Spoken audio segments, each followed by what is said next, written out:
시청자 여러분 안녕하십니까? VOA 모닝뉴스 시작합니다. 미국 태평양 공군사령부가 공군 전력의 신속한 전개를 위한 훈련을 잇따라 진행하고 있습니다. 미국의 군사 전문가들은 단일 국가가 아닌 복수의 위협을 상정한 훈련이라며 북한과 중국, 러시아에 대한 대응에 초점이 맞춰져 있는 것으로 분석했습니다. 첫 소식 조상진 기자가 보도합니다.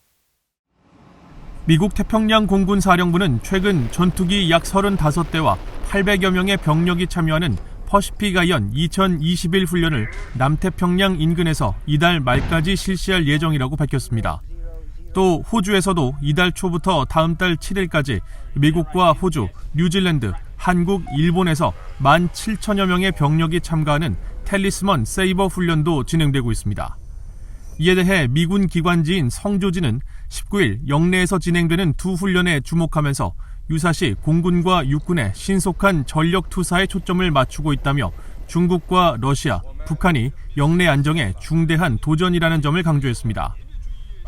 미국의 군사 전문가인 월러스 그렉슨 전 미국 국방부 아시아 태평양 담당 차관보는 VOA에 최근 미국과 영내 동맹국 간 훈련은 영내 복수의 위협에 동시에 대처할 수 있는 역량 증진에 초점을 맞추고 있다며 역량 증진을 통해 1순위 위협인 중국, 러시아와 2순위 위협인 북한과 이란을 분리하지 않고 모두 대처할 수 있는 군대로의 변신을 추진하고 있다고 설명했습니다. Through the perspective of allies and friends and not try to pick out any one single adversary. It's about defending our allies and friends in these exercises, and maybe even most importantly, it will demonstrate and improve on our ability to operate together with our allies and friends. 브루스 베넷 랜드 연구소 선임 연구원은 미국 공군의 기민한 전개 교리는 한반도 유사시 한국 내 주요 활주로가 파괴될 경우 어떤 대안을 갖고 병력 투사를 적용할 것인지에 대한 실전적 세법도 반영됐을 가능성이 있다고 평가했습니다.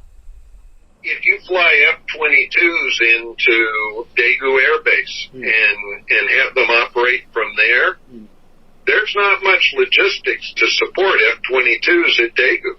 It's just not set up and established. Neither is there much in Guam or in Tinian. So they're looking for really austere logistical support arrangements. 베넷 선임연구원은 이번 훈련은 상대적으로 보급이 열악한 티니안 섬과 괌의 활주로 등지에 실제 공군 전력의 기민한 전개를 적용해 유사시에 대비한 병력 투사 방안에 초점을 맞추려는 의도가 있는 것으로 분석했습니다. VOA 뉴스 조상진입니다. 일본을 방문하고 있는 웬디 셔먼 미국 국무부 부장관이 20일 모리다케오 일본 외무성 부상과 회담을 갖고 한반도 비핵화와 일본인 납북자 문제 해결 방안 등을 논의했다고 미국 국무부가 밝혔습니다. 네드 프라이스 국무부 대변인은 20일 보도자료를 통해 셔먼 부장관이 모리 부상과 한반도의 완전한 비핵화 등 한반도 정세에 대해 논의했으며 북한의 일본인 납치 문제를 즉각 해결해야 한다는 미국의 의지를 거듭 강조했다고 전했습니다. 이어 양측은 자유롭고 개방적인 인도태평양 지역의 중요성을 강조하고 규칙에 기반한 국제 질서 속에서 평화와 안보, 번영의 초석으로 남아있는 미일 동맹과 민주주의, 인권, 법치 등 공동의 가치에 대한 수호 의지를 재확인했다고 밝혔습니다. 일본 외무성도 이날 보도자료를 통해 양측이 유엔 안보리 결의에 따른 북한의 완전한 비핵화를 위해 두 나라가 계속 협력해 나가기로 합의했으며 일본인 납북자 문제 해결을 위한 미국의 협력과 미한일 3국 간 긴밀한 공조의 중요성에 대해서도 거듭 지지를 확인했다고 전했습니다. 일본 방위성은 20일 보도자료를 통해 기시노부오 방위상이 일본을 방문한 벤 윌러스 영국 국방장관과 대면 회담을 통해 북한 정세를 논의했으며 북한의 계속되는 탄도미사일 발사가 유엔 안보리 결의 위반으로 영내 평화와 안전을 위협하는 동시에 국제사회 전체에 심각한 도전 과제가 되고 있다는 데 인식을 같이 했다고 밝혔습니다. 두 장관은 또 북한의 모든 대량 살상 무기를 비롯해 모든 사정거리의 탄도미사일에 대한 완전하고 검증 가능하며 돌이킬 수 없는 폐기, 즉 CBID를 위해 노력하고 북한의 불법 해상 환적에 대해서도 함께 협력해 나간다는 뜻을 재확인했다고 전했습니다. 두 장관은 이어 일본과 영국이 함께 공유하고 있는 민주적 가치와 자유롭고 열린 인도태평양 지역의 발전을 위해 군사 분야의 협력을 더욱 확대해 나간다는 데 뜻을 같이 하고 영국 해군 항공모함 퀸 엘리자베스호의 일본 전개 등 영내 안보를 위한 교류 추진 논의를 가속화하기로 했다고 일본 방위성이 전했습니다. 미국 정부가 대북 정책의 중심에 인권 문제가 자리하고 있다며 북한 인권을 계속 우선시할 것이라고 밝혔습니다.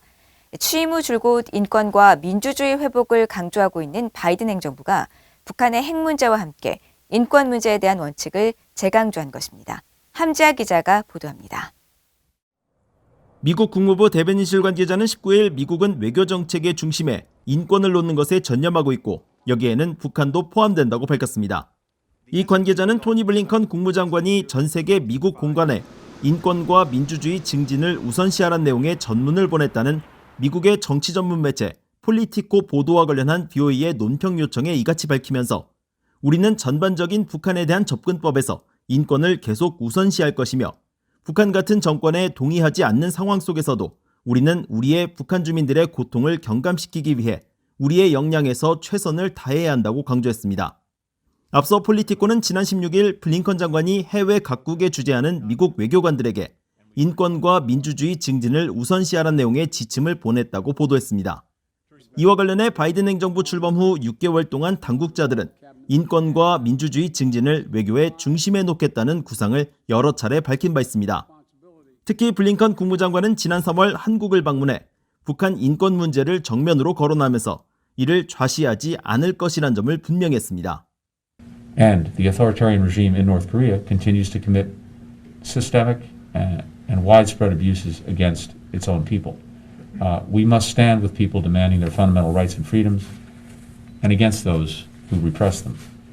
네드 프라이스 국무부 대변인도 지난 4월 북한 자유주간을 기념하는 성명을 통해 미국은 계속 북한의 지독한 인권 상황에 대한 인식을 높이고 인권 유린과 침해를 조사하며 북한 주민들의 독립적인 정보에 대한 접근을 지원하고 김정은 정권에 대한 책임 추궁을 촉진하기 위해 유엔은 물론 같은 생각을 가진 동맹들과 협력할 것이라고 밝혔습니다. 인권 전문가들은 바이든 행정부가 북한의 인권 문제를 대북 외교라는 관점에서 다룬다는 사실에 환영의 입장을 표하고 있습니다. 로버트 킹 전 국무부 북한 인권 특사는 BOE에 인권은 미국이 중시하는 가치며 미국은 이런 가치를 전념하려는 의지가 있고 이것은 미국 건국의 토대라고 말했습니다. 로버트 코엔 전 국무부 인권 담당 부차관보 역시 미국에는 북한의 인권 상황을 논의해야 할 의무가 법으로 규정돼 있다는 점을 강조했습니다. BOE 뉴스 함지아입니다. 유엔 안보리의 대북 결의로 북한 노동자들의 해외 외화벌이와 체류가 금지돼 있습니다. 하지만 중국과 러시아, 또 아프리카 국가들에서 북한 노동자들의 외화벌이가 지속되고 있는 상황인데 이번엔 미국 언론이 러시아 내 북한 노동자의 실태를 보도했습니다. 미국 정부는 러시아 정부가 북한 노동자들의 강제 노동 실태에 대해 더 적극적으로 조사하고 조치할 것을 촉구하고 있습니다. 김영교 기자가 보도합니다. 러시아 극동지역 건설 현장에서 외화벌이를 하는 북한 노동자들의 모습입니다. 북한 개혁방송이 수년 전 입수해 공개했던 이 영상엔 열악한 작업 환경에서 외화벌이를 하는 북한 노동자들의 실태가 포착됐는데 이 같은 해외 파견 북한 노동자들은 북한 정권의 잇따른 핵미사일 개발에 대한 유엔 안보리 대북 결의 조치로 지난 2019년 12월 말까지 모두 북한으로 돌아가야 했습니다. 미국 워싱턴 포스트 신문은 18일 러시아 극동 지역에서 북한 노동자들이 여전히 불법적으로 외화벌이를 하고 있는 실태를 보도했습니다. 극동 지역 블라디보스토크의 광고 사이트에는 북한 노동자들을 위한 구직 페이지가 별도로 마련돼 있으며 북한 노동자들이 주택 건설 관련 업무에 종사할 수 있다는 광고가 성행하고 있다고 밝혔습니다. 그러면서 유엔 안보리 제재가 북한 노동자의 체류를 금지한 지 1년 반이 지났지만 블라디보스토크에는 여전히 북한 노동자들이 남아 일을 하고 있다고 지적했습니다. 이 보도에 따르면 한 북한 노동자는 인터뷰를 통해 수년간 러시아에서 일해왔으며 노동 수익의 절반 이상을 북한 정권에 상납하지만 북한에서보다 훨씬 더 많은 돈을 벌 수 있다고 밝혔고 블라디보스토크의 러시아 건설업체 관계자들도 유엔의 대북 제재 발효 이후에도 계속 북한 노동자들을 고용해왔다고 전했습니다. 신종 코로나 바이러스 대유행에 따른 국경 봉쇄로 경제적 어려움을 겪고 있는 북한이 해외 노동자들을 통해 외화벌이를 지속하고 있다는 겁니다. 미국 국무부는 최근 발표한 인신매매 실태 보고서에서 북한 정권이 외국에서 자국민을 강제로 노동 현장에 투입했을 수 있다며 북한 노동자들을 사실상 인신매매 피해자로 규정했습니다. 그러면서 러시아 정부가 북한 노동자들의 강제 노동에 적극적으로 연루돼 있으며 러시아는 안보리 결의에 따라 북한 노동자들의 송환 절차를 밟았다고 했지만 지난 1년 내내 북한 주민들이 러시아에 입국했으며 이들은 비공식적으로 노동활동에 나선 것으로 보인다고 지적했습니다. 그러면서 북한이 러시아 내에서 노동캠프를 운영하고 수천 명의 북한 노동자들을 착취했다는 믿을 만한 보고에도 불구하고 러시아 정부는 이를 검증하거나 피해자들을 밝혀내는 등의 노력을 하지 않았다고 지적하고 러시아 정부가 북한 노동자들과 학생, 관광객들에 대해 제대로 파악해야 한다고 밝혔습니다.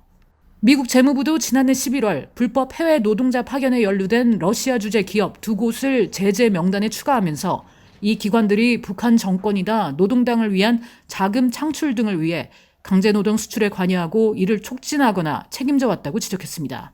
BOA 뉴스 김한교입니다. 한국 내 북한 인권단체인 북한인권시민연합은 최근 중국 당국이 1년 넘게 선양 지역 수용소에 수감 중이던 탈북민 50명을 북한으로 강제 송환시켰다면서 중국 당국을 강력히 규탄하고 탈북민 강제 송환을 즉각 중단할 것을 촉구했습니다. 북한인권시민연합은 20일 성명을 통해 중국 당국이 지난 14일 아침 단둥 세관을 통해 탈북민 50명을 대형 버스 2대에 나누어 태워 강제 북송했다면서 이들은 신종 코로나 바이러스 감염증을 이유로 북한이 송환을 거부해 그동안 단둥 수용소에서 대기 중이다가 북중 우호 조약 60주년을 계기로 북중 교역이 재개되면서 강제 북송됐다고 주장했습니다.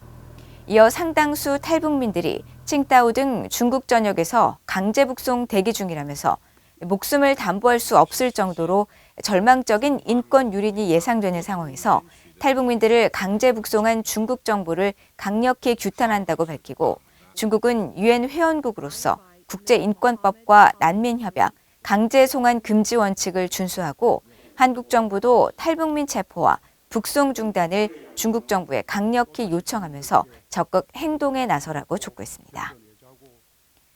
미국 하원이 19일 본회의에서 미국 내 거주 한인 이산 가족이 북한의 가족을 만날 수 있도록 돕는 미국 이산 가족 상봉 법안을 만장일치로 통과시켰습니다. 제적 431명 중 415명이 참석해 전원 찬성표로 통과시킨 이번 법안은 미국 이산 가족 상봉을 위해 미국 정부가 한국 측과 협의한 내용을 미국 의회에 정기적으로 보고하도록 하고 국무부 북한인권특사가 북한에 친인척이 있는 미국 내 이산 가족들과 상봉 법안에 대해 논의할 것을 요구하는 내용이 담겼습니다.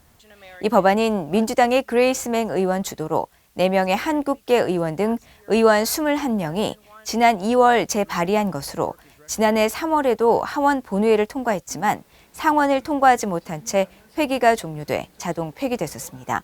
맹 의원은 법안 통과 후 성명에서 한국계 미국인들이 수십 년 동안 사랑하는 사람들을 만나지 못하는 고통은 비극적이라면서 이들 가족 중 상당수가 70대에서 90대이기 때문에 가능한 한 빨리 상봉이 이루어질 수 있도록 모든 일을 해야 한다고 강조했습니다. 한국계인 영킴 공화당 의원도 법안 지지 연설에서 이산 가족들의 고령화로 시간이 얼마 남지 않았다며 더 늦기 전에 이산 가족의 아픔을 치유하도록 의회와 정부가 힘을 모아야 한다고 밝혔습니다. 이상으로 BOA 모닝 뉴스를 모두 마칩니다. 시청해주신 여러분 고맙습니다.